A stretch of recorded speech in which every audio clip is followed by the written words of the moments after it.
Hello, everyone. Um, as I've told you, I went to a reporter about the story of what's going on, and didn't get to explain everything to him. But the way he's looking at the case and the what I brought to him is he's actually using this site, my site, to go on and look what I'm posting and that's how he's gathering his facts and information, and from that he'll make a determination on, what to do. So I know he's coming on and checking the videos and different things. Like I said, hopefully I'll get to sit down with him and really, explain everything. Um, I had mentioned that this is not my first time going through something so devastating, and I have twice put the company and my entire family in jeopardy because of two different times in the past dozen years. I tried to do something that was considered right in everybody's eyes that I talked to. Um, but in doing it, it brought retaliation to twice caused the company to take a very big hit the first time, which we were able to recoup from. But the second time, there was no recouping from it. And I mentioned with the story that I'm asking help with that it's not the first time this is something like this has happened. So I've decided I'm going to tell you a little bit about the first time, and I want you to remember something that I've mentioned in other videos. If everybody had all the evidence to prove what they were saying like I do, cases would be much more easier to open and shut cases. Everything that I'm going to say, everything I've been saying, I have proof to 100% prove everything I'm saying. Like I said before, I have some very high-ranking officials in law enforcement and in government, um, that have a very big liking for me, and if need be, I'm sure if I asked them to speak to the reporter and verify my accusations, um, I, I don't think they would have a problem doing it. I really don't. I'm not going to say who they are right now because I just don't want to drag them into all this ugliness that's going on. And if I have to, I would just like to call them first and say, listen, I'm going to need you to verify things that I'm saying, and I hate to bring you in and make you have to deal with this because they did so much to help me the first time. The second time, there's not much they can do for me because of the way it was done. But the first time, they were all over what had happened, and they made sure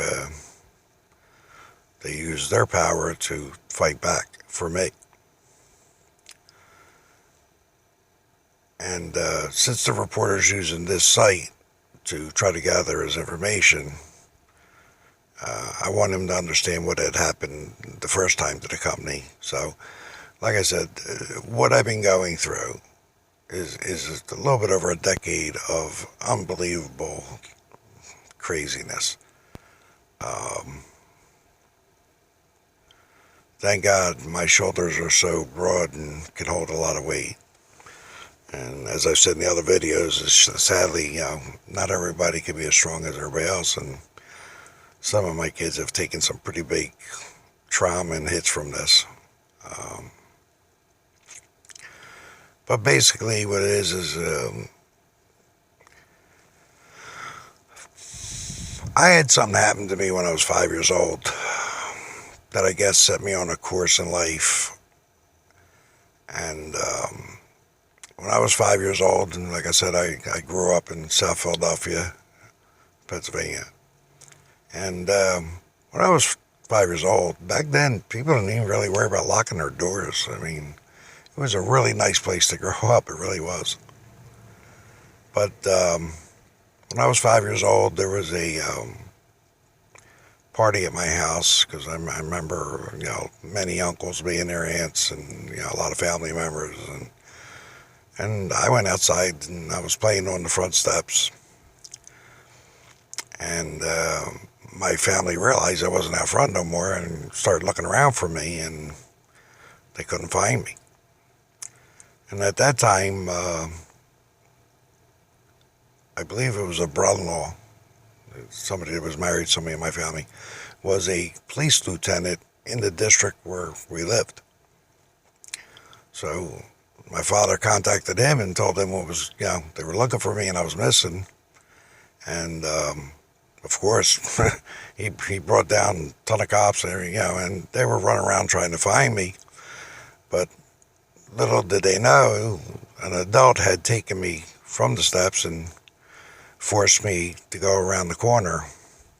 Now, if you know how Philadelphia homes are, many city homes, you have a front row and then you have row homes behind you.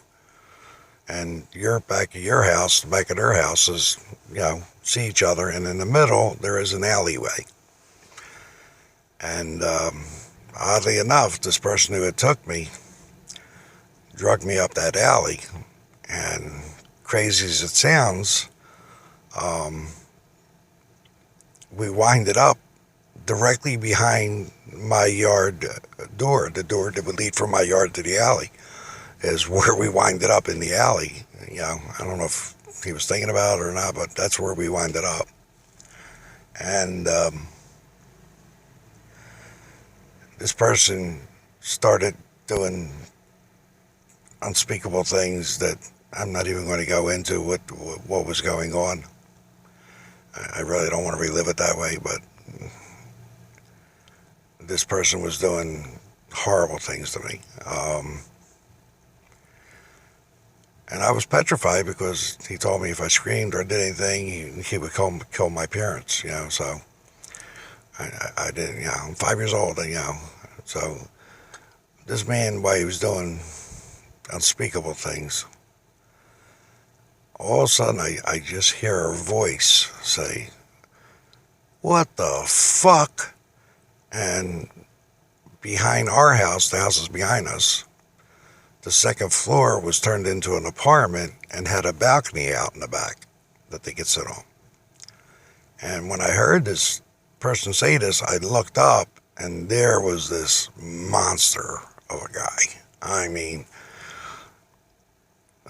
the actor, The Rock, this guy was like that. This guy was huge, muscle, and he said what he said, and I looked up and seen him, and he was climbing over the railing of the balcony, and he jumps down on top of this guy.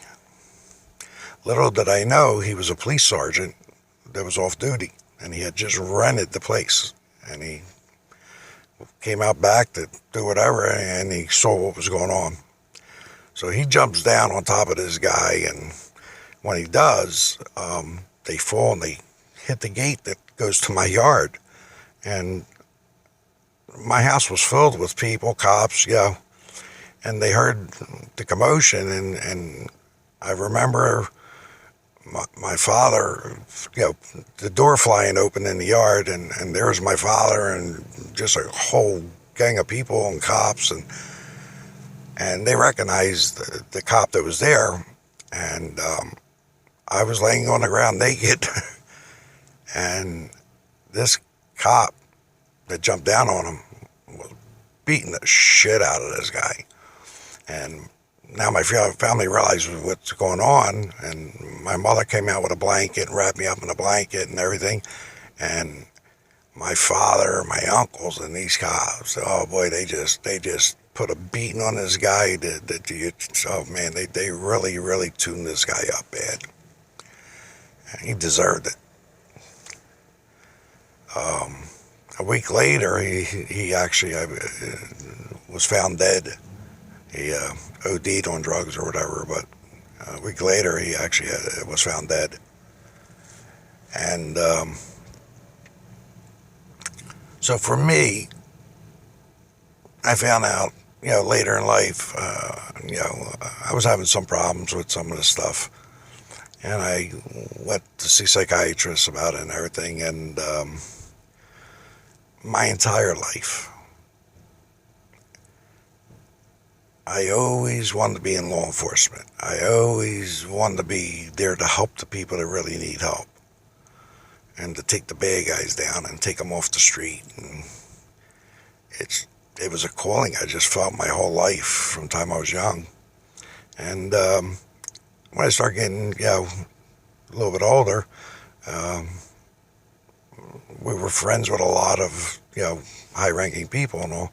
So we got to where they used to sign off the waiver to allow me to do ride-alongs with cops, and I would go every day because, they didn't mind.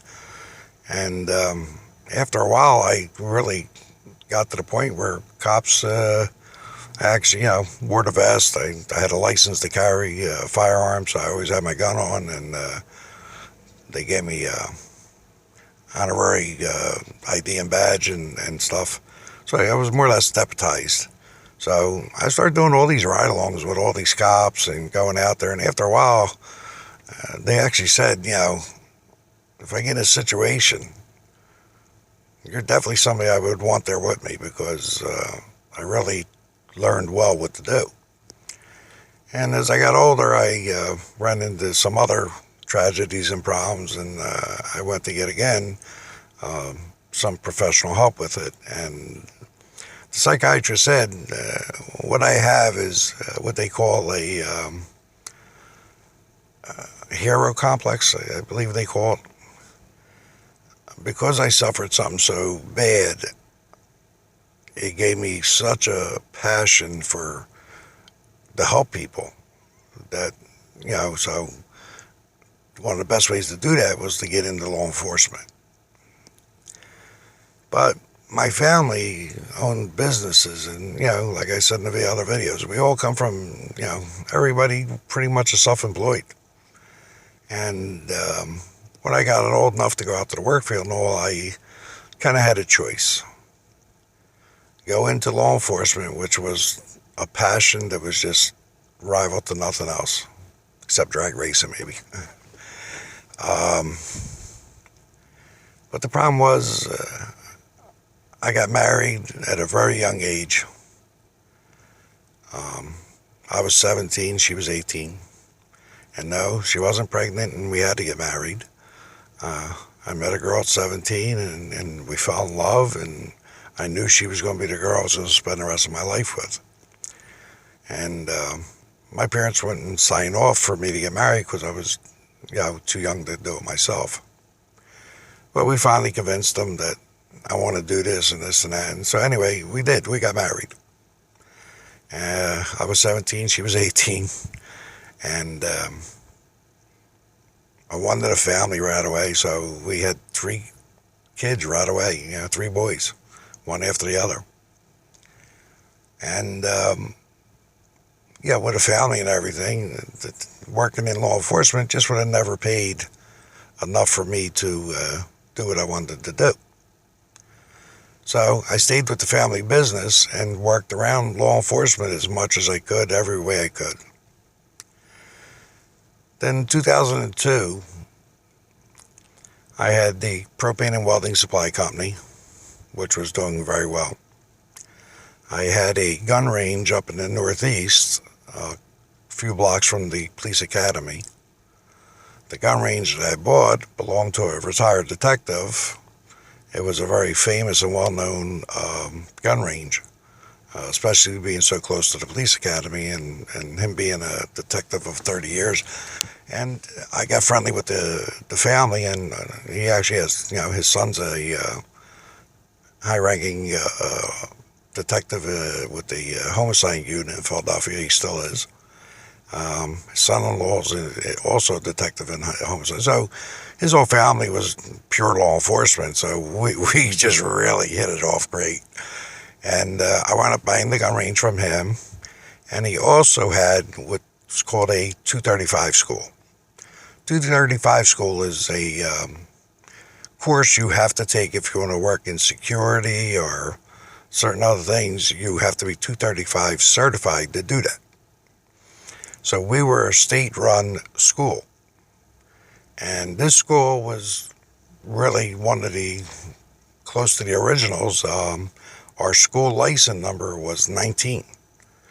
That shows you how long this family, had this school. I mean, they were there for decades.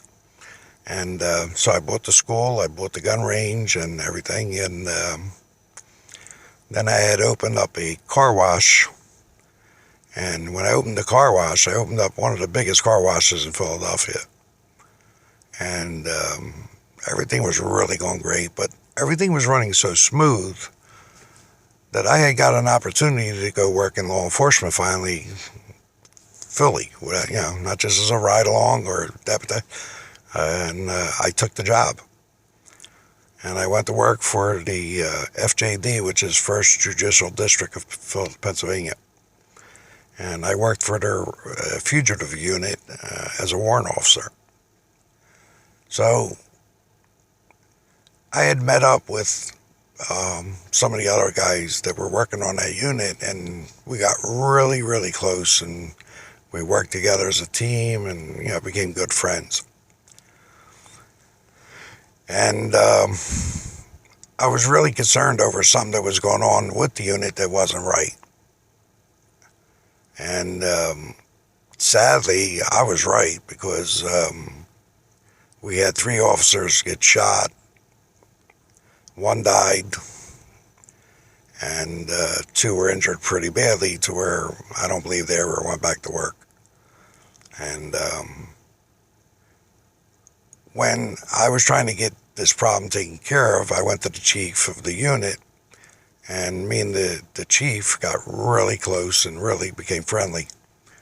And I tried to get him to talk to the administration and the AG, which is the administrative judge of the court, which this was the top person of the court that I worked for. She was the administrative judge. And I brought to their attention something that was really,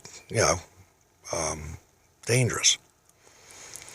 And he kept trying to send memos and go upstairs and talk to the administration. And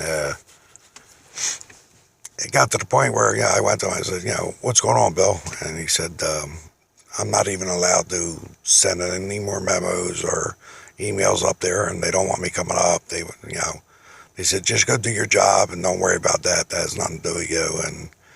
But it did have something to do with all of us working that unit, because it was affecting how we were doing our job and making things extremely dangerous for us. And he explained to me, he said, look, I got 35 years on the job, Joe. I can't do it no more. You're right in what you're saying, but they don't care, and they don't want me saying nothing no more to them. So he wasn't going to send anything else up there. So I decided to go up and talk to administration on my own. And I went up and I talked to the people upstairs in administration, and they were upset. They said I had no right to come to them directly. That's why we have a chief. And I explained to them that, well, you won't listen to him anymore. So I come on up here to tell you that you need to really stop this, and fix it. And they just told me mind my business. And a few weeks went by, and a couple of bad things that had happened. And I said, all right, well, enough is enough. And I went back upstairs, and this time, instead of going to just administration, I went directly to the head judge, the AG of the court, and sat down and explained to her what my problems were.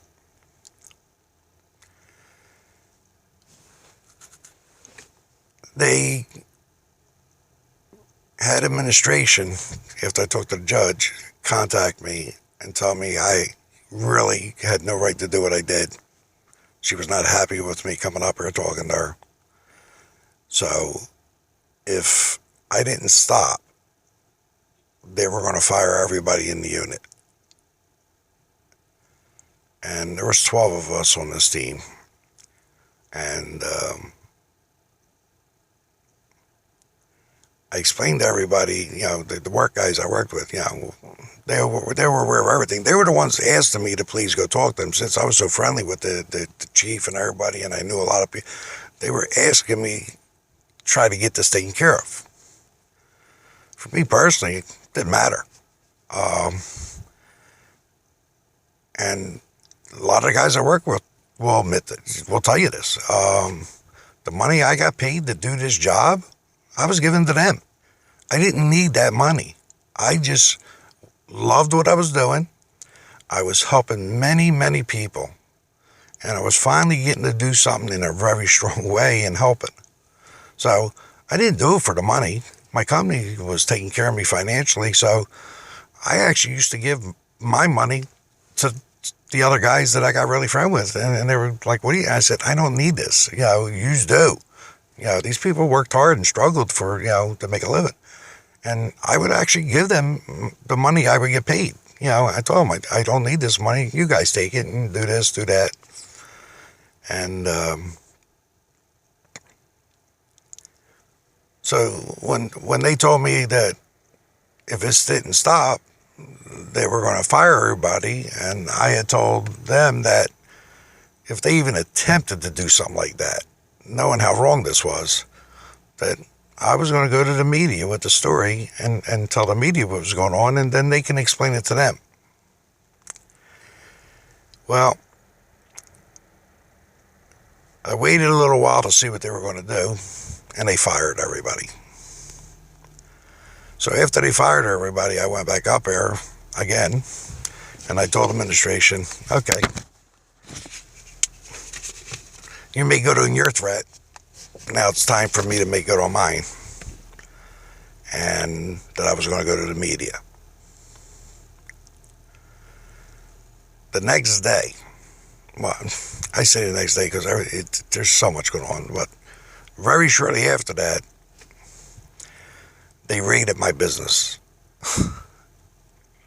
I was up at my gun range, and I got a call from my son saying the police were at my place at the propane, and they were raiding the place for drugs. And I told him, what? So I got on the phone with one of the officers and asked him to just hold up. I'm on my way. I'm coming. So I went down there and I asked him what was going on. When I got there, some of the officers there recognized me from the job, and said, what are you doing here? And I'm like, what am I doing here? I own the damn business. And they're like, what? I said, what's this you're here about drugs? And then this chief inspector comes over to me and the head of L&I, or I think he was the deputy commissioner of the L&I, came over and boy, they started tearing me apart, everything. And I was like, believe me, fellows, I don't know why you're here or how you got here or what you think's going on, but you're dead wrong in everything you're doing here, because drugs, you got to be kidding me. And what they did is they came in with, and there was about a dozen of them, and they had their shotguns, and they put my employees down on the floor, a shotgun, and, they came in and raid like they do with a regular raid, screaming and hollering, get on the floor, blow your head off, all this shit. And then they took my employees and they separated them all into different rooms. And they told my employees, you tell me where the drugs are, and we'll let you get out of here so you don't get caught up in all this. And my employees actually laughed at them and said, are you kidding me? You'll be lucky if you find aspirin in this place. Drugs? There ain't no drugs. Go ahead. And they did. I told, when I realized what they were, I told them, get the dogs here, get everybody here. Tear this place apart as much as you think you need to. If you find, and it was funny because I said something and one of the cops giggled, and I said, why is that funny? And he said, no, that's exactly what your employees said. I said to them, if you find aspirin in this place, you'll be lucky. Drugs, I don't know who put you on us or what they did.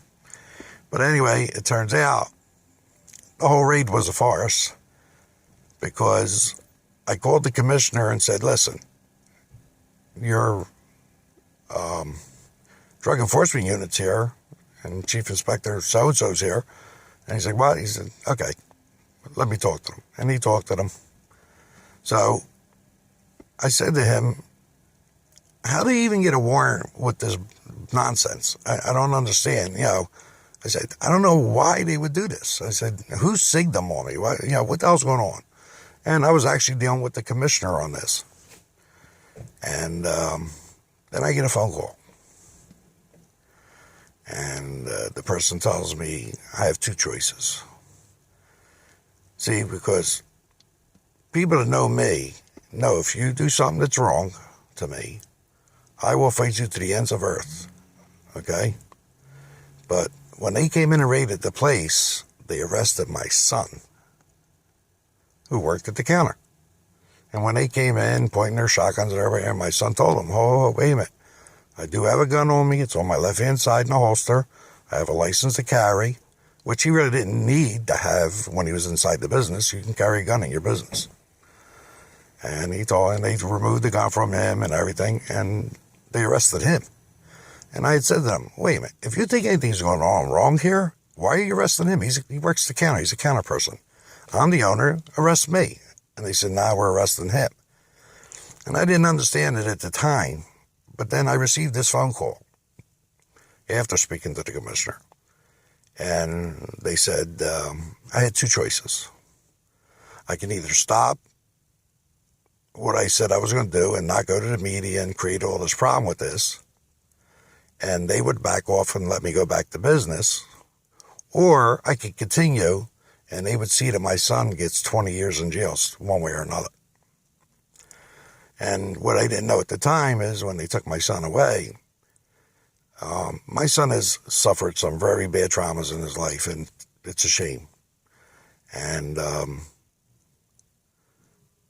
he has claustrophobia from some of the things he's been through. And when they arrested him and put him in the cell, I had said to them, listen to me.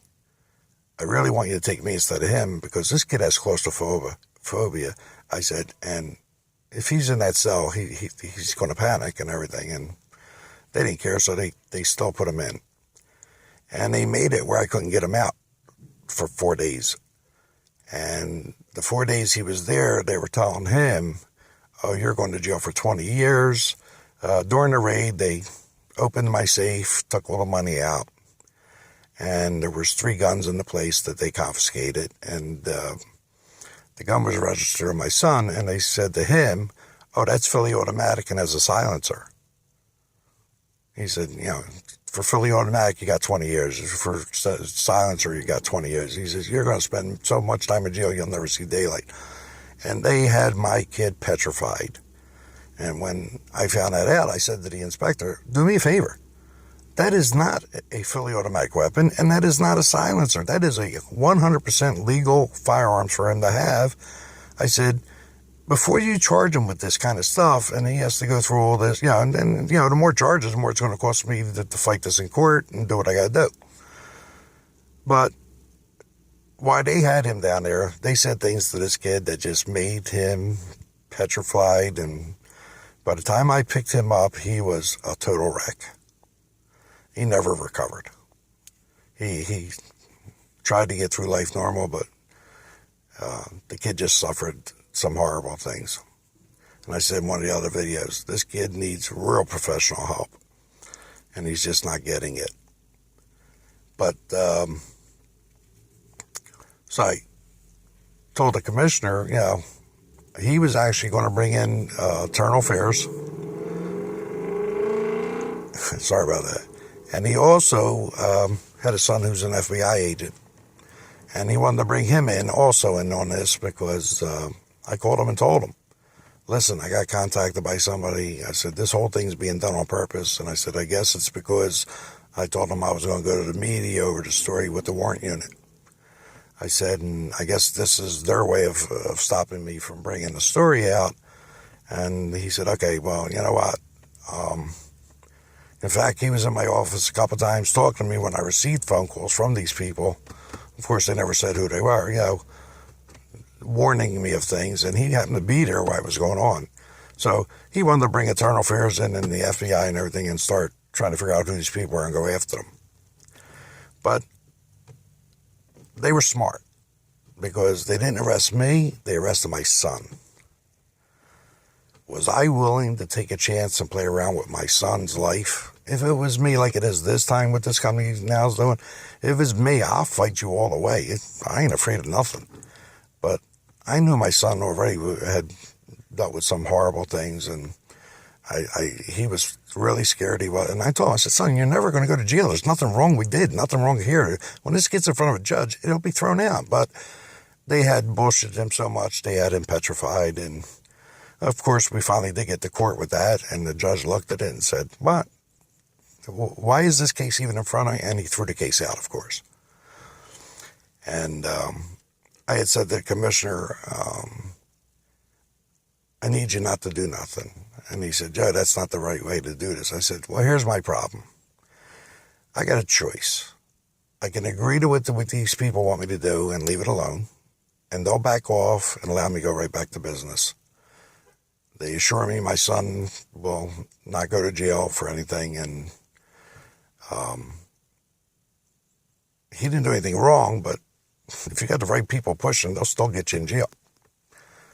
So he disagreed. He thought I should continue on and bring in the feds and bring in, the internal affairs and let them do what they had to do.